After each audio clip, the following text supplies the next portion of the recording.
Halo, Kange dan UE dan netralis dimanapun Anda berada.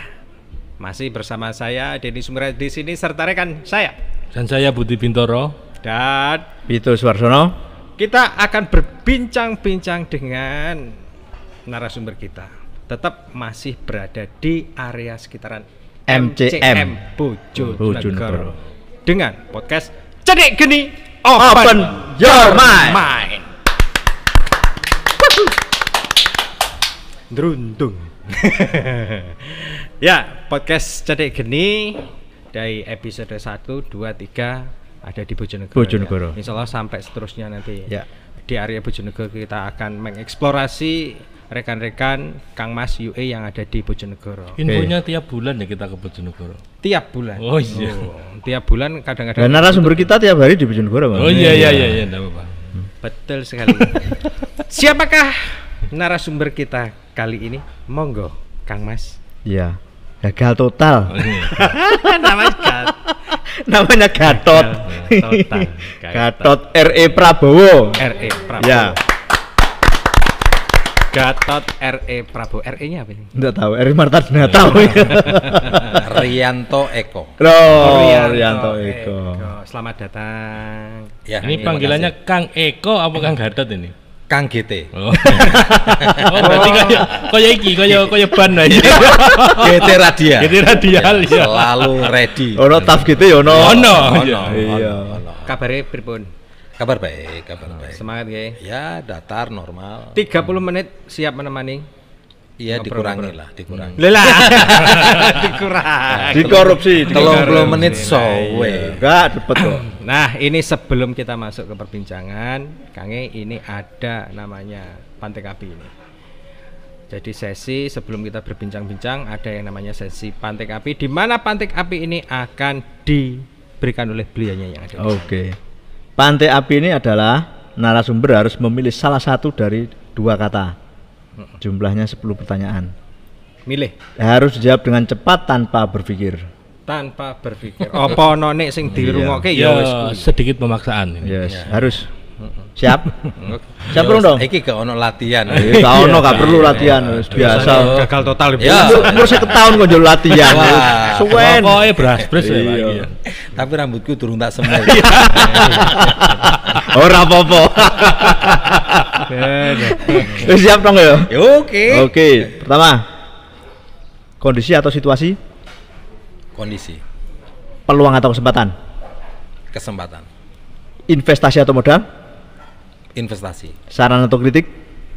sarana, Saran atau kritik? saran, Ujung atau pangkal? pangkal, Tarik atau dorong? dorong, Lembah atau bukit? bukit, Amal atau ibadah? amal, Yang terakhir, kasih atau sayang? Dua. sayang. Angele. Pertanyaan terakhir itu memang untuk anak muda kelihatannya. Iya. Terlalu tua, gak Iya, duwe iya. kasih, gak duwe sayang. Duit. Soalnya dikasih karo disayang lah ono duit. Iya, kuwi. Masalahnya. Nomor rekening. Ya yang bisa gini kan faktor usia. Iya. Enggak gini, Mas Gatot. Iya. Bojonegoro punya banyak kekayaan alam Hmm. yang sedemikian rupanya. Hmm. Apa Bojonegoro itu? Siapa Bojonegoro itu? Menurut jenengan. Iya, Bojonegoro itu sebenarnya ya dari sisi kekayaan alamnya aja jelas. Bojonegoro itu daerah sumber minyak. 30% dari penghasil minyak kita untuk penopang energi di Indonesia Nasional. artinya bahwa Bojonegoro ini menjadi satu spot di Indonesia yang sangat penting. Ya.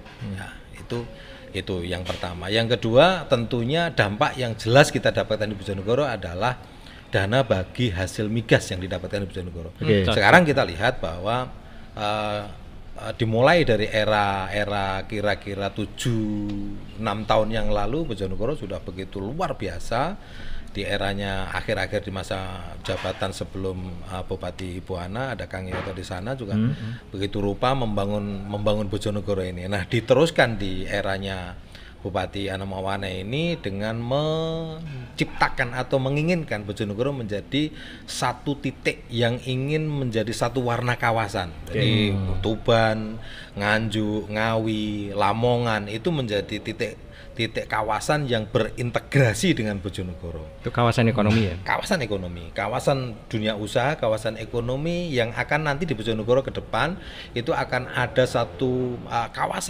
kawasan industri. Kawasan industri dengan onnya gas Jambaran Tiung Biru itu juga akan memberikan efek energi murah. Terus akhirnya akan tumbuh berkembangnya dunia usaha baru di sini, sehingga mata pencaharian di sini akan terdongkrak dan sebagainya. Itu akan Seto. Iki sampean iki warga Bojonegoro apa Humas Pemkab? Gak iki anu. Saya Humas Pemkab. bukan. Saya sebagai ketua Kamar Dagang dan Industri. Nah, itu. Karena apa? Saya harus mengambil itu untuk apa? Ya karena saya adalah ketua Kadin Bojonegoro, sehingga saya potret kira-kira apa sketsa yang akan dibangun oleh Bojonegoro, saya harus menangkap itu. Nah, selaku ketua Kadin, apa yang harus dikerjakan? Apa yang nanti akan dikerjakan untuk membangun Bojonegoro? Ya silakan. Saya harus menginput ya, saya harus menginput kepada pemerintah daerah karena kami adalah mitra. Kami harus menginput apa-apa yang mungkin tidak terdeteksi oleh pemerintah daerah, kami deteksi dengan tim kami, tim Kamar Dagang dan Industri Bojonegoro, untuk kita berikan kira-kira ini inputnya dan sebagainya. Ono contoh kasus ora, Kang? Ada. Kayak apa kuwi, Kang? Contoh begini, area-area yang memang diinginkan, contoh Kamar Dagang dan Industri itu kan di Nganjuk sudah ada namanya King, kawasan industri Nganjuk. Nah, Bojonegoro itu dalam tahapan ini sudah kita godok, tapi kira-kira titiknya di mana? Dulu Kadin juga sudah memberikan satu input, kira-kira area mana yang itu betul-betul akan menjadi satu kawasan industri yang tidak terlalu jauh dengan sumber energi, tapi juga tidak mempunyai dampak, karena industri pasti akan menimbulkan dampak. Akan begitu. Sehingga ada luasan area pertanian yang akan tergerus dan sebagainya, itu juga Kadin juga ikut serta memberikan input. Rencana ini apa namanya? Kalau Nganjuk kan King. Kalau Tuban kan KIT. Kalau Bojonegoro ini apa nanti? Iya, kalau di Bojonegoro rumusnya kita masih merumuskan, tapi ya deketnya itu ya kawasan industri Bojonegoro. KIB. Iya. Bukan Koalisi Indonesia Bersatu. Bukan itu ya, non politik ini, non politik. Iya. Tapi di Kadin sendiri adakah orang-orang berafiliasi ke politik tertentu barangkali? Ada. Jadi karena Kadin juga tidak membatasi itu. Cuman persoalannya bahwa kita memang harus dewasa, di mana kita bicara di ruangan Kadin, kita juga harus bisa membedakan ketika kita berbicara di ruangan politik. Karena kita kadang-kadang terbawa, kan mewarnai juga kan begitu. Bagaimana partai politik itu juga mendorong kita karena kita berada di Kadin untuk mewarnai itu, tapi dalam tanda kutip kita berusaha untuk mencegah itu. PAD-nya berapa? Tuban? Bojonegoro. Lali sampean aku. PAD Bojonegoro itu proyeksinya 7 berapa persen? Bukan, kalau APBD untuk KUPPS untuk 2023 itu 6,7. 6,7. Iya, 6,7 triliun ya. Tapi ada defisit yang diperkirakan 2,1. Karena? Iya, defisitnya begini. Karena itu akan ditutupi dari Silpa di tahun kemarin, kan begitu. Nah, jadi ya artinya begini, Bojonegoro yang seperti kita ketahui mempunyai APBD terbesar nomor 2 se-Jawa Timur dan nomor 6 se-Indonesia. Gini, tantangannya tidak mudah. Pasti akan ada suara sumbang, pasti ada.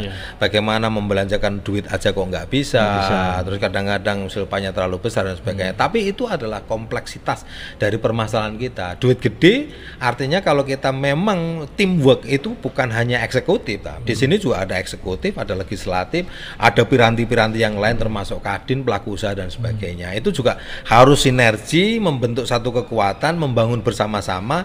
Bicara dengan teknik duit kui, tapi yang pasti dengan tanda kutip harus betul-betul yang memang sesuai dengan peruntukannya. Ya. Nah, tapi bisa enggak kira-kira artinya begini.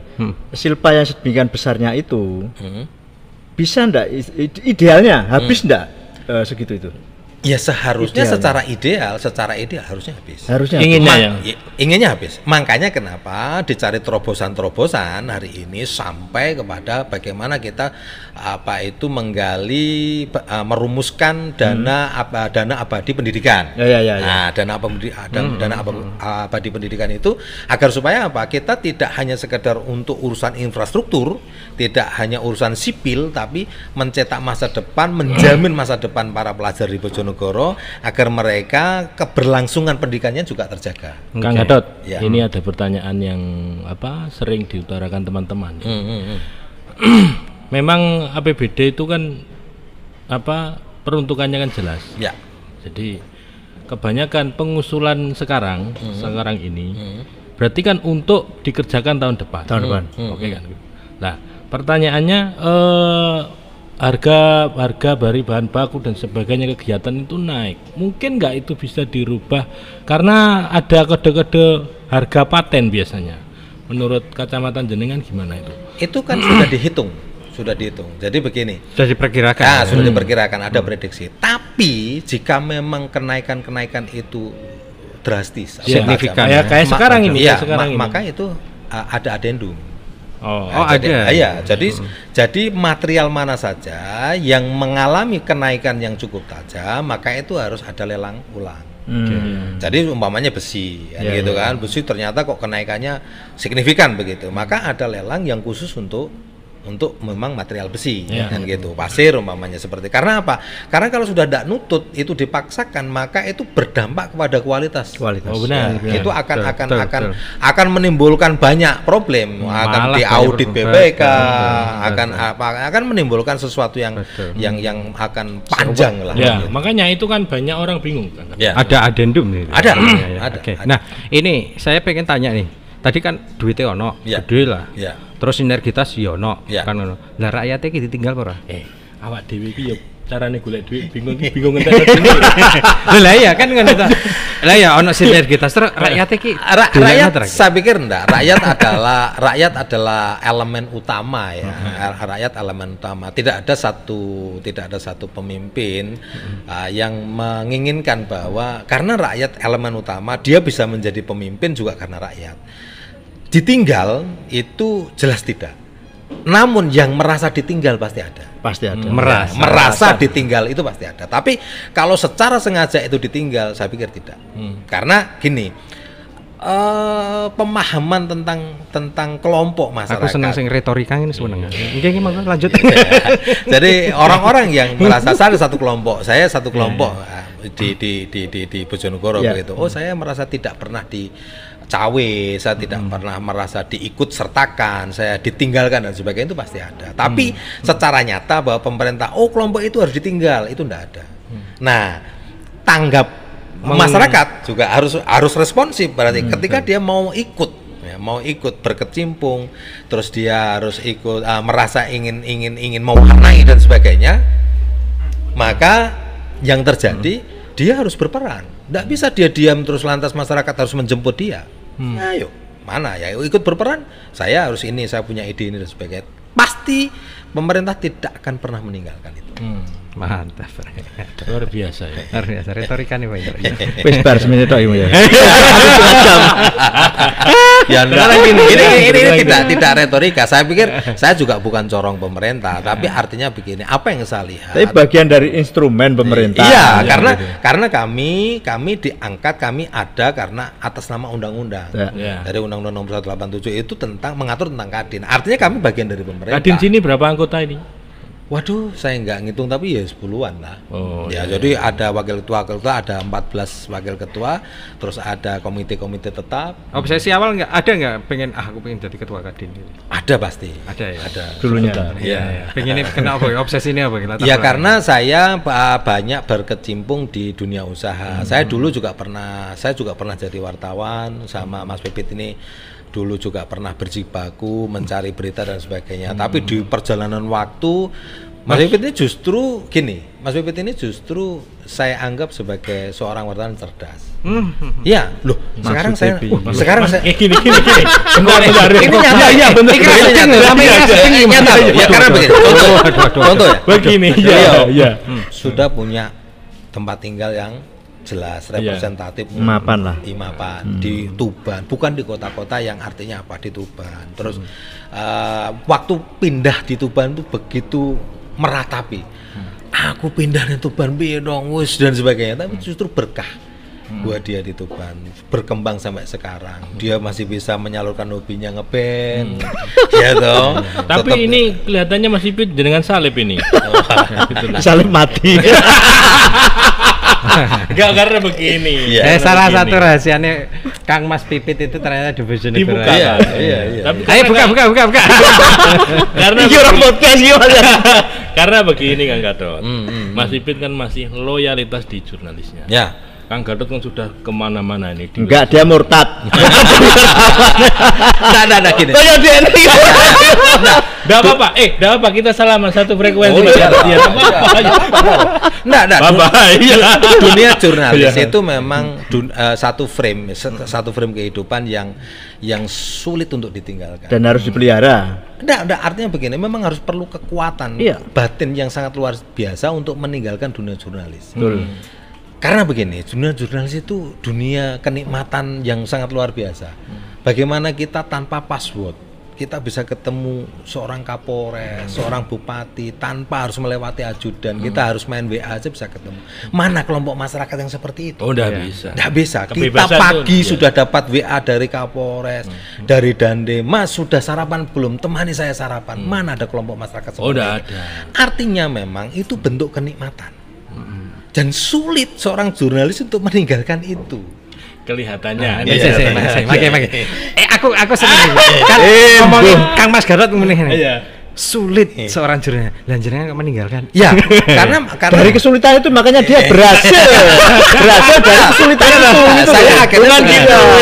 gitu. Saya belum berhasil. Saya memberanikan diri untuk keluar dari frame itu. Nah, ternyata apa? Kenikmatan di luar itu bagaimana ketika saya berada di luar? Ya memang artinya saya menemukan banyak kendala ketika saya ingin berinteraksi dengan orang-orang yang istilahnya memang secara kasta, secara level berbeda dengan saya. Tapi akhirnya mau tidak mau, salah satu hal agar saya bisa kembali ke on the track itu adalah saya menjadi ketua Kadin. Ketua Kadin juga sama, saya mempunyai password untuk mengetuk mereka. Saya WA kepada Pak Dandim, saya WA kepada Bupati, saya kepada Kapolres. Akan sama ketika saya seperti seorang jurnalis. Mungkin secara posisi saja berbeda, tapi secara apa? Tapi ada yang hoak. Tidak mungkin ketika Anda jadi jurnalis main WA. Soalnya anak Ijek telepon. Iya, anak BBM. Ono WA. Anak BBM. Durono. Karena Wartawan jadul. karena begini. Ini kan senior ini. Iya. Senior. Cuma kode balapan nih. Iya. Orang balapan alapu balapan. Kita enggak pernah di jalan yang sama. Mana balapannya? Enggak ada Ini. balapan itu. Oh, Jalannya ini. beda, sirkuitnya beda. Iki mono ring road. Ring road karo jalan tol. Wah, aku pengen ngomong apa lali. Para senior. Iya. Begini, Pak. Sekarang apa kesan pesan Anda menjadi Kadin berapa tahun? Sudah berapa Kadin? Baru hitungan bulan. Saya November dilantik. Ya. Ya. Jadi Kadin ya? Ya, Ya. jadi Kadin November. 5 tahun kalau nggak salah. Ya 5 tahun. Sampai 2016. Program 2026. Programnya apa sekarang ini? Ya seperti apa yang diinginkan oleh Kadin Indonesia, Kadin Nasional yang juga diperintahkan amanah itu kepada Kadin Provinsi, kepada Kabupaten Kota, Kadin Kabupaten Kota bahwa kita memang pasca pandemi kita harus membuat satu terobosan agar pemberdayaan ekonomi masyarakat di level paling bawah itu berdaya, yaitu pendampingan terhadap UMKM, memberikan kemudahan-kemudahan terhadap UMKM, terus memberikan ruang yang lebih kepada UMKM, itu sehingga diharapkan UMKM ini menjadi soko guru perekonomian Indonesia seperti yang diciptakan oleh bangsa Indonesia. Tapi kita hari ini lebih luas lagi. lebih luas lagi. Jadi ruangnya karena memang adanya pandemi itu mungkin lebih kepada kamu nggak cukup kalau speednya hanya 60 km per jam. Mungkin kamu harus tambah menjadi 80 km per jam untuk UMKM. Dari itu kalau bahan bakarnya ngatasi. Ya. Nah kalau bahan bakarnya premium ya apa? Ya. Dari catatan personelnya itu. Kang Mas. Ya. Dari catatan Kadin sendiri itu produk UMKM jenisnya di Bojonegoro ada berapa itu? Kalau secara kelompok itu di sini ada UMKM yang dari kayu, ya, dari kayu itu macamnya banyak. Terus dari anyaman-anyaman itu juga banyak, sudah nembus ke pasar luar negeri juga. Ada beberapa pengurus Kadin juga eksportir, seperti Anggi yang ada di Kasiman itu juga eksportir. Dia eksis di pasar Eropa dan pasar Asia. Ya, dia eksis. Nanti suatu saat mungkin kita undang. Saya tanya ini teknologi ini lagi. Ya. Peran Kadin dalam dunia marketplace. Sekarang kan ada digital marketing gitu. Apa artinya kita orang Bojonegoro mudah kita beli jual di Eropa, di luar negeri sebagainya. Pendampingannya gimana ini? Lah ya, salah satunya yaitu tadi saya punya wakil ketua umum ya, punya WKU namanya Anggi itu urusan bahwa dia urusan UMKM. Ya. Jadi dia mempunyai kemampuan karena dia sudah pelaku. Ya. Jadi dia memang kita perintahkan untuk pendampingan itu. Untuk pendampingan itu. Jadi era digitalisasi terus ya kita harus tanggap. Nggak mungkin kita memasarkan itu di pasar memakai lapak. Gitu kita nggak mungkin. Itu udah uzur kan itu. Sudah nggak mungkin. Nah, oleh karena itu, makanya Kadin kabupaten kota ini harus Kadin provinsi itu secara periodik itu kita diundang untuk melakukan itu. Untuk dilatih, untuk diberikan pengetahuan bagaimana mengupdate mengupdate tentang teknologi, bagaimana menjual secara teknologi dan sebagainya. Karena luar biasa Pak, sekarang penjualan teknologi itu luar biasa. Salah satunya podcast ini adalah bagian dari teknologi.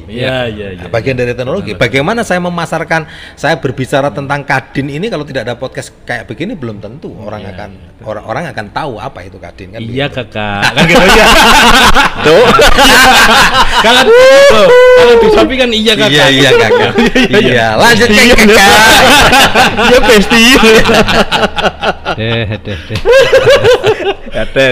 Memang kalau ketemu frekuensi kan enak. Iya. Frekuensi itu pales kabeh. SBMB. Oke, gitu aja. Sebelum closingnya. Ini sebelum Kadin Bojonegoro. Monggo. Apa closingnya ini untuk closing statement sebelum UMKM, kita selesai bisa sukses semua dan pelaku usaha sukses semua. Yang jelas begini, Kadin berharap pelaku usaha itu tidak lantas menunggu, jadi harus lebih aktif. Lebih kalau semangatnya sekarang apalagi ini Agustusannya harus lebih heroik lah untuk patriotisme. Untuk lebih berusaha lagi. Tapi yang jelas bahwa kalau kita bicara tentang keterkaitan kawasan, memang orang-orang pelaku UMKM itu paling tidak harus saling mengisi paling tidak kawasan ini, Tuban, Bojonegoro, Ngawi, Lamongan ini. Latubu tuh. Ini menjadi satu apa yang ada batik, ada apa yang sekiranya ya itulah yang menginginkan bahwa UMKM harus bangkit. Apa itu slogan Indonesia itu hari ini? Bangkit cepat, lebih kuat. Ya, itu. Kalau slogan Anda gimana? Ya, kalau slogan saya terus maju, ndak usah patah semangat, usaha terus, hasil pasti ada. Usaha terus, hasilnya masih orang. Mbah piye carane? Iya, carane. Ya, Kange, UE dan Netralis. Demikian kita banyak berbincang dengan Kang Gatot ya. Pokoknya permintaan dari Kang Gatot tetap support UMKM kita ya, tetap semangat saja. Mari kita dukung. Nah, Kadin siap membantu kok. Ya. Kadin Bojonegoro. Demikian, saya Denny Sumirat di sini serta rekan Oh saya Budi Bintoro. Rata-rata. Aduh. Mohon undur diri terlebih dahulu. Besok kita akan lanjut di episode selanjutnya. Tetap di podcast Cedik Geni Open Your Mind. Sampai jumpa lagi.